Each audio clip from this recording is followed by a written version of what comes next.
اور پھر ہم ساری معیشت اپنا اسٹیٹ بینک اور سارے معاملات ان پہ چھوڑ دیتے ہیں، اور وہ شرائط اس لیے ماننی پڑتی ہیں. دیکھیں وہ آپ کو ڈوبنے نہیں دیں گے. آپ نے جب مفتاح صاحب کا ذکر کیا، دیکھیں آج شوکت ترین صاحب نے جو پوائنٹس اٹھائے ہیں بڑے ویلڈ ہیں. ویسے میں تو میں ہمیشہ ان کا ناقد رہا ہوں، اس لیے کہ انہوں نے اس وقت بھی درست کہا تھا کہ جب کسی کو کوئی ذمہ داری ملنے لگتی ہے تو انہوں نے ایک چینل پہ کہا تھا کہ اس حکومت نے تو معیشت کا بٹا بٹھا دیا، وہ تحریک انصاف کی حکومت تھی، لہٰذا اب ذمہ داری میرے پہ آ گئی تو ان کو سب کچھ ٹھیک نظر آنے لگا. بہرحال انہوں نے اچھے نکات اٹھائے. لیکن ایک بات یہ جاننا چاہتی ہوں کہ معیشت اس نہج پر پہنچی ہے، اس کی وجہ آئی ایم ایف کے مطالبات ہیں یا پھر سیاسی بے یقینی ہے؟ دیکھیں اس کے اصل ذمہ دار پاکستان کی اشرافیہ ہے، پاکستان کا حکمران ٹولہ ہے کہ یہ ووٹ جس بنیاد پہ لے کے آتے ہیں، یہ جب اسلام آباد میں پہنچتے ہیں تو پھر ان کی ڈائریکشن کیوں تبدیل ہو جاتی ہے. پھر دیکھیں نا، جو ڈکٹیٹر ہے وہ طاقت کہاں سے لیتا ہے؟ دیکھیں وہ جس کے جہاں سے طاقت لیتا ہے وہ ان کی بنیاد پہ قائم رہتا ہے. اور یہ جو حکمران ہیں یہ تو پاکستانی عوام سے ووٹ لے کے آتے ہیں، اور اس کے بعد پی ٹی آئی نام لیا جی، پی ٹی آئی نے بیڑا غرق کیا، سدا نام لیا. سر یہ تو میرا خیال آپ کہہ چکے ہوئے ہیں، میں اس لیے دوبارہ نہیں کہنا چاہتا. یہ پاکستانی عوام کو پتہ ہے. اور باقی جو بات اعداد و شمار کے حوالے سے کی گئی ہے، یہ کوئی نیا سلسلہ نہیں ہے. وہی بیانات جو ماضی کے اندر ماضی کی اپوزیشن تھی وہ آج کی حکومت بن گئی ہے، وہ ان پہ لگا رہی ہے. میرا خیال اس ساری صورتحال سے نکلنا چاہیے. اور یہ دیکھیں آئی ایم ایف کے چنگل سے جب تک آپ آزاد نہیں ہوں گے، اور ماضی کے اندر ایسی حکومتیں تھیں جو وہاں تک پہنچ گئی تھی کہ آئی ایم ایف سے نجات حاصل کریں. لیکن ایک اعتراض میں ضرور کروں گا. یہ جو مفتاح اسماعیل صاحب ہیں، انہوں نے آج کہا کہ جی ہماری ترجیح یہ ہے کہ ہم نے سری لنکا کی صورتحال سے بچنا ہے. جناب آپ ایک ذمہ دار ہیں، ویسے آپ الیکٹڈ نہیں ہیں، آپ ایک ذمہ دار ہیں، آپ کو کم از کم بیانات ذمہ داری سے دینے چاہیے. پاکستان نہ سری لنکا تھا، نہ ہے اور نہ بنے گا. لیکن بات یہ کہ سری لنکا یہاں تک کیوں پہنچا، آپ وہ ان عوامل کا ذکر کریں جن عوامل کی وجہ سے سری لنکا کے لوگ وہاں پر باہر نکلے، گراؤ جلاؤ پر مجبور ہوئے، وہاں پر انارکی ہوئی. اس لیے کہ وہاں پر بھی حکمران ٹولہ تھا، انہوں نے عیاشیاں کی ہیں. اور پاکستان کی سیاسی بدقسمتی یہ ہے کہ ایک طرف عیاشی ہیں، دوسری طرف بھوک ننگ ہے، خودکشی ہیں، ایک طرف سب کچھ ہے، ایک طرف کچھ بھی نہیں ہے. اور جہاں تک ایاز صاحب نے اپنے دوست شہباز شریف صاحب کا ذکر کیا، آپ خواہ کچھ بھی کہیں، دیکھیں میں جو بات کہنا، جو میں نے انہیں دیکھا ہے کہ وہ شخص لگا ہوا ہے نا دن رات. وہ بیٹھ کے یہ نہیں تھا کہ وہاں ایک جگہ پہ محدود ہو کے اور وہ بیانات جاری کرتا تھا، اور خود یہی اعتراض کرتے تھے کہ وہ تقریر کرنے سے باز نہیں رہ سکتے. وہ کچھ نہ کچھ کرتا نظر آ رہا ہے. لیکن ایک بات میں ضرور کہوں گا کہ بات یہ کہ آپ نے بجٹ تو جیسا تیسا پیش کر لیا، کیا عام آدمی پر اس بجٹ کے کوئی اثرات ہوں گے، کیا ان کی ریلیف کا کوئی بندوبست ہوگا، اس بارے میں دیکھنا پڑے گا. یہ دیکھنا باقی ہوگا. لیکن ڈاکٹر صاحب جیسے کہ سلمان صاحب کہہ رہے ہیں دن رات وزیر اعظم صاحب لگے ہوئے ہیں، تو اس کے نتائج کوئی نظر آ رہے ہیں ہمیں؟ اور اب آنے والے دنوں میں آپ کو معاشی استحکام آتا دکھائی دے رہا ہے؟ وزیر اعظم کی 2 گواہیاں مل چکی ہیں. نہیں، میں نے سلمان صاحب کو وزیر اعظم دیکھیے، وزیر اعظم کی پھرتیاں تو ہمیں بڑی نظر آ رہی ہیں، لیکن ابھی تک آپ کی اکانومی کے بارے میں یہ کہنا کہ اوپر کی طرف جا رہی ہے یہ ممکن نہیں ہے. مطلب یہ ہے کہ ہماری بدقسمتی یہ ہے کہ ہم اپنی سیاسی گروہ بندی سے باہر نکل نہیں پاتے.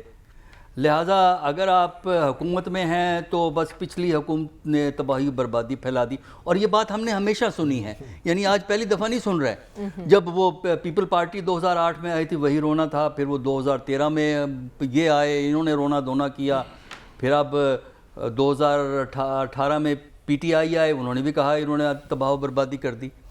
بات یہ ہے کہ اکانومی تو تباہ و برباد ہوگی اس ملک کی، اس لیے کہ جو ہمارا ایکسپینڈیچر پیٹرن ہے وہ اس چادر سے ہم نے پاؤں نکالے ہوئے ہیں جس کے اندر ہمیں رہنا ہے. اور اس کی وجہ یہ ہے کہ پاکستان کے حکمرانوں کی عادتیں بگڑی ہیں، کیونکہ بڑی قوتوں نے پاکستان کو استعمال کیا ہے پیسہ دے کر، اور پاکستان کے حکمرانوں نے اپنی عادتیں بگاڑ لی ہیں. ان کے بچوں کو بھی امریکہ اکوموڈیٹ کر دیتا ہے، ان کی اور بڑے فائدے ہوتے ہیں. 50s میں آپ کو بڑی لفٹ ملی ہے، بڑا پیسہ ملا ہے، فوڈ ملا ہے، آپ نے عادتیں بگاڑ لی. 80s میں پھر آپ پہ پابندیاں لگیں، وہ سوویٹ ملٹری انٹرونشن ان افغانستان آ گئی. تو یہی نا کہ کسی نے صحیح کہا ہے کہ عربوں کو اللہ نے تیل دیا، پاکستان کو اللہ نے افغانستان دے دیا. تو وہ جو ہے تو وہ پھر ہمیں پیسہ مل گیا، ہماری عادتیں بگڑ گئیں، پھر 2001 پھر پابندیاں لگ گئیں، پھر 2001 آ گیا، پھر پیسہ مل گیا، پھر عادتیں بگڑ تو گئیں۔ اب عادتیں درست ہو سکتی ہیں کہ نہیں ہو سکتی؟ نہیں ہو سکتی، بگڑ چکی ہیں، نہیں ہو سکتی، عادتیں بگڑ سکتی، اس لیے کہ جو ہمارا رولنگ ایلیٹ ہے، چاہے وہ کسی پارٹی سے تعلق رکھتا ہے، وہ اپنے مفادات سے آگے سوچ نہیں سکتا۔ یہ جو بجٹ ہے، یہ بجٹ عوام کے لیے نہیں ہے، اچھا یہ آئی ایم ایف کے لیے ہے، آئی ایم ایف کو سیٹسفائی کرنے کے لیے ہے، کیونکہ اگر وہ آئی ایم ایف کو سیٹسفائی کریں گے تو پیسہ ملے گا، نہ صرف آئی ایم ایف سے بلکہ اور جگہ سے پیسہ ملے گا، اس سے حکومت چلے گی، حکومت چلے گی تو حکمرانی چلے گی، تو لہٰذا ہماری حکمرانی کا دار و مدار باہر سے ہے۔ اور یہ کہنا کہ پاکستان سری لنکا کی صورتحال، کیا کہا تھا انہوں نے کہ صورتحال سے بچانا ہے، دیکھیے پی ٹی آئی کی حکومت نے قرضے لیے، نئے قرضے لے کے پرانے قرضے پے کیے، اچھا اب بھی آپ کو اس حکومت کو یہی کرنا ہے 1 جولائی کے بعد، کیونکہ جو آپ نے ڈیٹ ری پیمنٹ کرنی ہے، ذرا بجٹ تو اٹھا کے دیکھیں نا، اس میں سب سے بڑا آئٹم ایکسپینڈیچر میں ڈیٹ ری پیمنٹ ہے۔ اچھا وہ آپ ڈیٹ ری پیمنٹ کر ہی نہیں سکتے جب تک آپ کو باہر سے پیسہ ملے گا، پھر آپ کو ان کو دے دیں گے۔ وہ کہتے ہیں کہ گزشتہ 71 سالوں میں اتنا قرض کسی نے نہیں لیا جتنا 3.25 سال میں انہوں نے لے لیا۔ دیکھیں اب جی سارے یہ غلطی سنیے ان نا، کی ہے، میں بتا رہی دیکھیں دیکھیں یہ جو سیاسی بیانات ہوتے ہیں نا، یہ بے معنی بیان ہوتے ہیں۔ 40 سال میں اتنا لیا، 70 سال میں اتنا لے لیا، روپے کی ویلیو دیکھی ہے آپ نے؟ بالکل 70 سال کی جو آپ بات کر رہے ہیں، آج جو ڈالر کا ریٹ ہے، 1950 میں ڈالر کا ریٹ کیا تھا؟ بھئی ہمیں اچھی طرح یاد ہے، ڈالر 4 روپے 76 کا تو مجھے بھی ہوش میں یاد ہے، باقی جو ہم سے بزرگ ہیں وہ تو اس سے بھی کم ریٹ بتائیں گے۔ 4 روپے 76 پیسے ڈالر ایک سٹیج تھی۔ فورن سروس کی نوکری ہاں تھی آپ تو تھے، آپ فورن سروس میں تھے، یہ ریٹ تھا 4 روپے 76 پیسے، 76 بالکل ریٹ تھا۔ تو ایک تو یہ فیکٹر ہے، دوسرا یہ ہے کہ آپ کے ایکسپینڈیچر کو دیکھیے نا، آپ کا ایکسپینڈیچر ڈیٹ ری پیمنٹ ہے، دوسرا آپ کا بڑا ایکسپینڈیچر ڈیفنس ہے، تیسرا آپ کا بڑا ایکسپینڈیچر گورنمنٹ چلانا ہے۔ اگر یہ تینوں ایکسپینڈیچر آپ اکٹھے کر دیں تو آپ کا جو ڈیولپمنٹ پروجیکٹ ہیں، ڈیولپمنٹ فنڈنگ بمشکل آپ ڈومیسٹک سورسز سے پوری کریں گے، اس کے لیے بھی آپ کو ایکسٹرنل معاملہ وہی اخراجات زیادہ ہیں اور وسائل کم ہیں۔ اخراجات زیادہ ہیں، لہٰذا اس حکومت سے کوئی فرق نہیں پڑتا۔ اس حکومت کے وہی مسئلے ہیں جو پی ٹی آئی کے تھے، پی ٹی آئی کے وہی مسئلے تھے جو پی ایم ایل این کے تھے، پی ایم ایل این کے وہی مسئلے تھے جو پی پی پی کے تھے۔ یعنی پکچر وہی چل رہی ہے ابھی تک۔ صافی صاحب آج واضح کر دیا گیا مفتاح اسماعیل صاحب کی جانب سے کہ تیل کی قیمتیں اس سال کم نہیں ہوں گی، تیل کی قیمتیں بڑھیں گی تو اشیاء ضروریہ کی چیزیں بھی بڑھیں گی، مہنگائی آؤٹ آف کنٹرول ہوتی جائے گی۔ جیسا کہ حکومت کہہ رہی ہے ان کے پاس تو زہر کھانے کے پیسے نہیں، کہیں عوام کے لیے بھی ایسی صورتحال تو نہیں پیدا ہو جائے گی کہ ہینڈ ٹو ماؤتھ ہو جائے، زہر کھانے کے لیے پیسے نہ بچیں؟ جی بہت شکریہ مریم صاحبہ، آپ کا بھی بہت شکریہ، اور میں مشکور ہوں دنیا میڈیا گروپ کا بھی کہ مجھے یہ جو اہل دانش کا پینل ہمارے ساتھ موجود ہے، ان کے ساتھ مجھ جیسے ادنیٰ صحافی کو بیٹھنے کا موقع فراہم کیا، تو تمام سینئرز کا میں بہت مشکور ہوں۔ اور میں جسارت کر رہا ہوں، بہت جو ایاز امیر صاحب نے بات کی، سلمان غنی صاحب نے بات کی، اور ڈاکٹر صاحب نے جو بات کی، اس کے بعد تو میری بات بنتی بھی نہیں، لیکن چونکہ آپ نے رسپانسبلٹی ڈال دی، تو مفتاح اسماعیل صاحب کے بارے میں تو جس طرح ایاز امیر صاحب نے کہا کہ اگر ہم ان کے سیاسی بیانات پہ جائیں یا ان کے دعووں پہ جائیں تو اس پہ تو ویسے ان کی طرف سے روز اس قسم کے بیانات آ بھی رہے ہیں اور آتے بھی رہیں گے، چاہے مفتاح صاحب کی جگہ شوکت ترین صاحب بیٹھا ہو یا ان کی جگہ شوکت عزیز صاحب بیٹھے ہو، تو انہوں نے یہی باتیں کرنی ہوگی، لیکن ہم نے حقائق کی دنیا میں آنا ہے، اور حقائق کی دنیا یہ ہے کہ مارکیٹ یہ گورکھ دندے کو اگر ہم ایک سائڈ پہ رکھ لیں اور صرف باہر جا کے دیکھیں یا اپنے کچن اخراجات کو دیکھیں یا اپنی جو ہماری زندگی میں جو اس نئی حکومت کے آنے سے جو بہار آئی ہے اس کے نتائج کو دیکھیں، تو اندازہ جو آپ کا سوال ہے کہ عام آدمی پہ کتنا اثر پڑا ہے اور مزید کتنا پڑے گا، تو یقینی طور پہ میں کہہ سکتا ہوں کہ بہت ہی خوفناک اثرات پڑیں گے۔ اور جس طرح حسن عسکری صاحب نے فرمایا کہ ترقیاتی بجٹ جو تقریباً 700 ارب سے زیادہ کا یہ تخمینہ لگا رہے ہیں، تو آپ کی آمدن کہیں سے رہی ہے؟ آپ یہ آمدن، یہ پیسے کہاں سے لے کے آئیں گے؟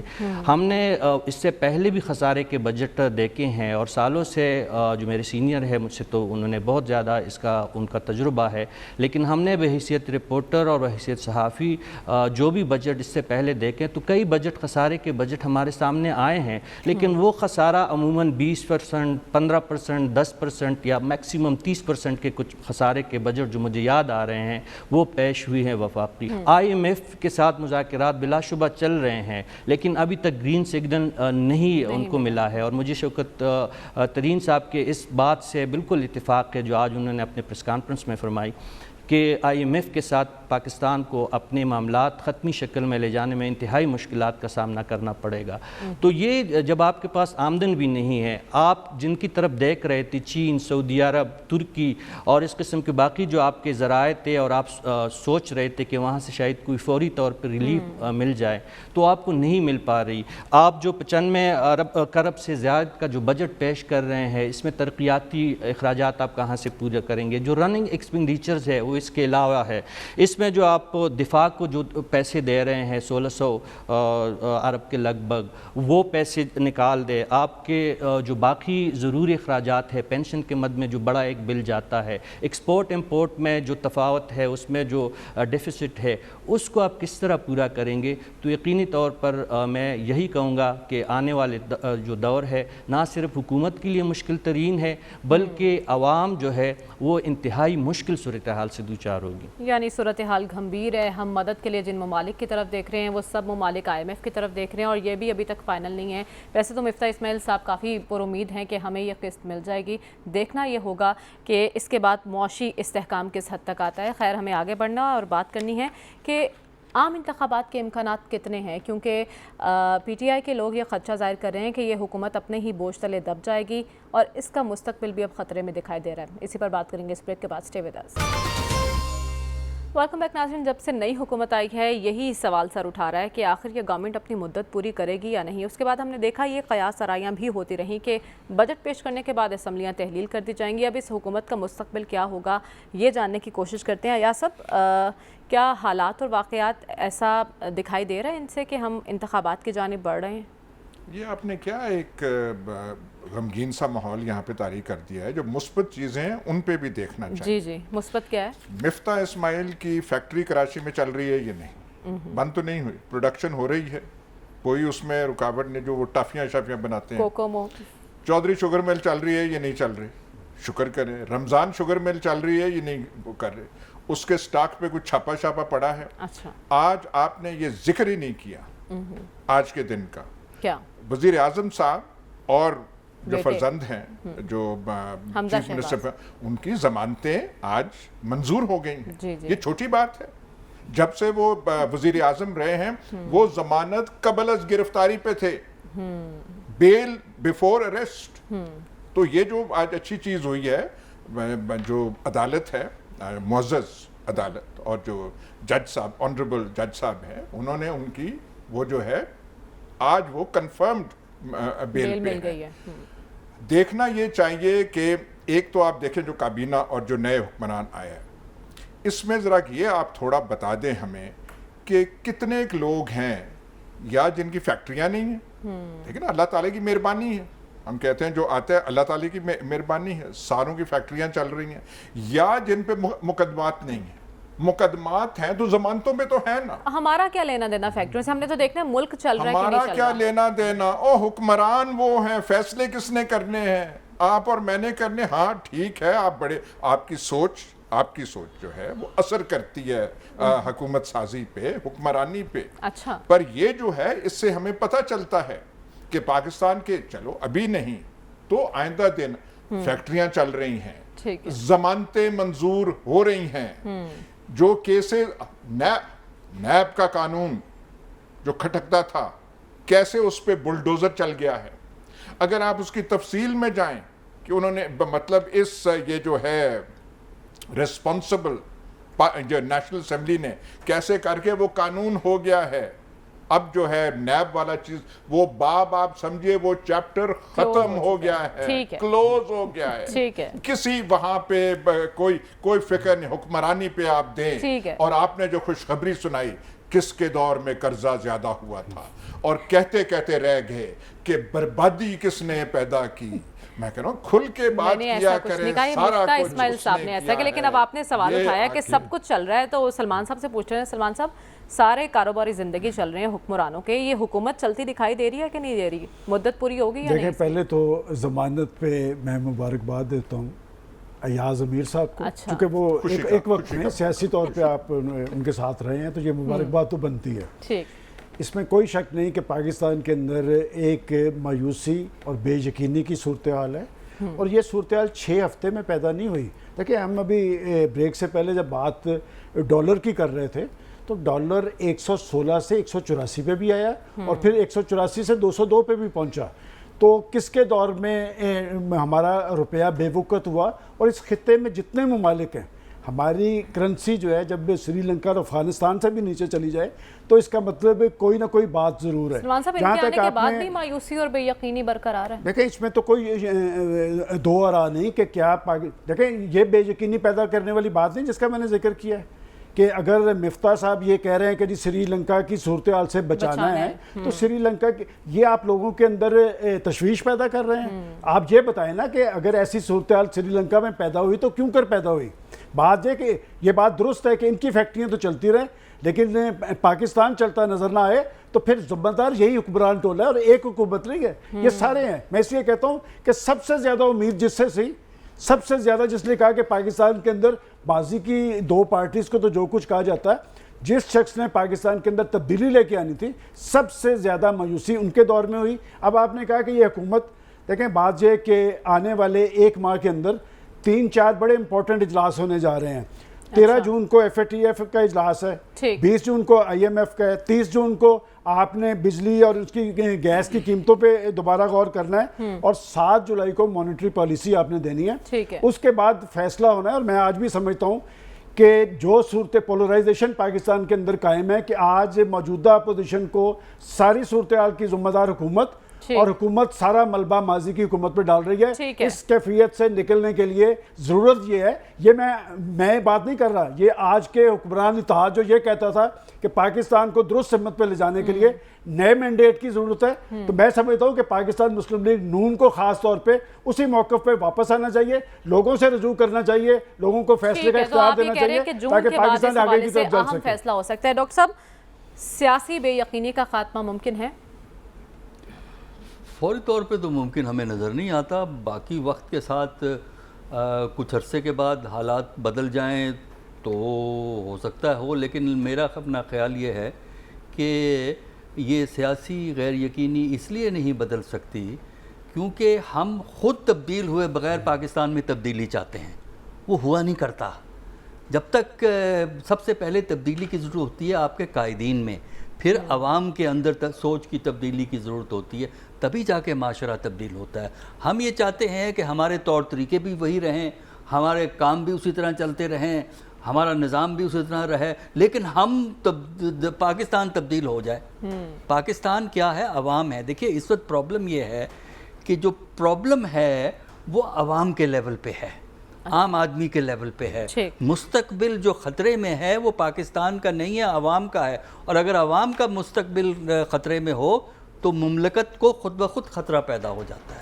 دیکھیے یہ جو اہم چیز جو سمجھنا ضروری ہے کہ ملک وہی بنیادی طور پر ترقی کرتے ہیں اور بین الاقوامی سطح پر اپنے لیے کوئی مقام بناتے ہیں جس ملک کے اندر پولیٹیکل اور سوشل ہارمنی ہو, اور جس ملک کی اکانومی اپنے پاؤں پہ کھڑی ہو, غیر ملکی سہاروں کو نہ ڈھونڈتی ہو.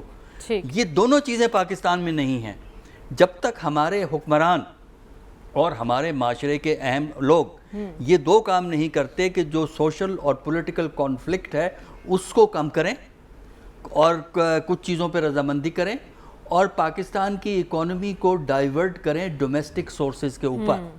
اور جو طریقہ ہے ہمارا جو خرچوں کا اور کام کرنے کا, کرپشن جو اتنی بڑی بیماری ہے آپ کے ہاں، اوپر سے نیچے تک کرپشن ہے پاکستان کے اندر.